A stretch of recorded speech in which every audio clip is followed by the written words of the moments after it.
These kids frequently, as we've talked about, get overwhelmed by too much nurturing, too much closeness. So what you have to be is patient while you're parallel and give them the opportunity to choose when and how to become intimate. And I think almost every parent who's driven their children anywhere has had the experience that the nature of the conversation that the children will engage in when they're driving in the car with you is very different than the nature of the conversation they'll have when you're sitting across the kitchen table with them. So when you go face to face with them and you say, "How was school?" They go, "Fine." And you say, "That's it? Fine? Yep. What did you do today?" "Nothing." "You did nothing in school?" "Nope." "Really? You did nothing in school? I should call the school." "Don't be a jerk, Dad." That's dinner conversation face to face.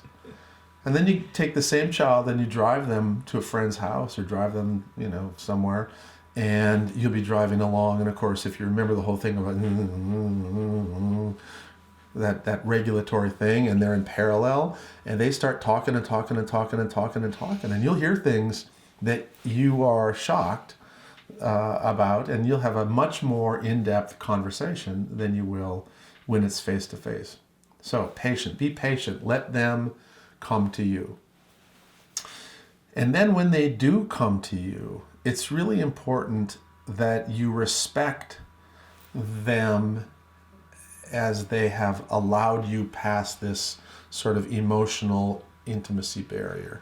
That once they tell you something, resist the temptation to use too many words. So they may say something like, "I really hate school." So that would not be the time to go into education is your future and you really need to learn how to do all this stuff. If you're gonna, that would not be a good choice.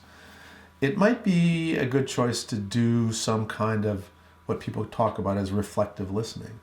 Just repeat like, "Wow, you hate school?"